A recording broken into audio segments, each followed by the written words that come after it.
I'm a law student who struck out last year despite around 4 callbacks from on-campus interviews, which is very good. It's very good. I didn't get an offer. I ultimately did watch your webinars and read your articles and managed to get an offer from the firm I spent my summer at. Great.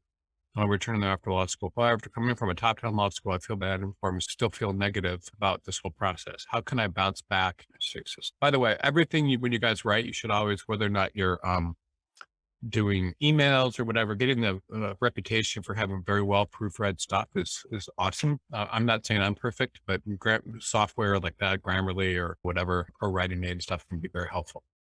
Okay, how can I bounce back and fix what went wrong? And will I still be able to get more interviews in the future, larger firms, or just work at a smaller firm, black market? Okay, this is a very common question about people. And every week someone asks a question like this. So I don't mean that your situation is not important. It's just a very common question. So people, a lot of times from very good law schools, will be under the impression that the law school is all they need, that this is all they need, that the law school shows they're smart, they're able to get into a good school. Unfortunately, all the things I talked about today about interviewing are really what people are looking for. So nothing is more common than someone that's unable to get jobs because of bad interviewing skills, whether they're from a good firm or a bad firm. The ability to sell yourself is very important. So one thing I would say is if you did go to a top 10 law school, you just need to rewatch the webinar from today, but also learn about the things that you may have done wrong. And you can definitely get interviews in larger firms. I know lots of people that went to top 10 law schools and had all sorts of things happen to them. As a matter of fact, one of the most successful attorneys that I know, that's a partner, well-known partner nationally, went to a top 5 law school, didn't get an offer at a very good firm, a national firm, not a top national firm, after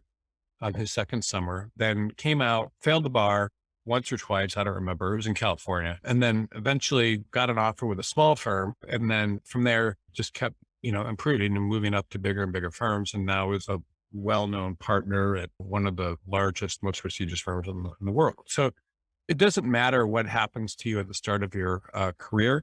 What matters is what you learn from it. And everything is a race. A race means some people start out at the head of the pack and other people don't start out at the head of the pack. And if you don't start out at the head of the pack, there's nothing wrong with that. You can start the race at the head of the pack, or you can start at the bottom of the back of the pack and catch up.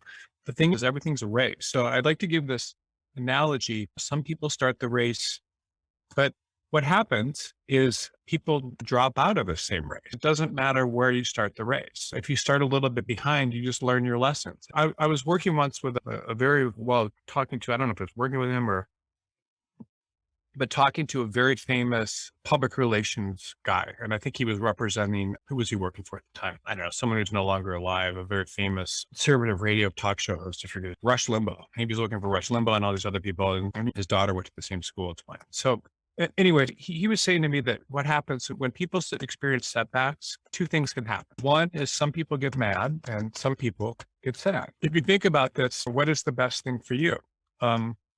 Getting sad is just suppressed, which means nothing happens. Getting mad, means competitive, all these kind of angers, competitive, resentful, all these kind of negative emotions can be channeled into rocket fuel, meaning you could channel all that disappointment into fuel to drive. Another one of my mentors, and I think there's an article about it, if you search like rocket fuel or something, and my name, I wrote an article about it, but this whole idea of channeling bad things that happen to you into rocket fuel, learn what you did wrong, fix everything, just keep working on it, write down what you're going to need to do to improve is going to help you. That's what I would recommend.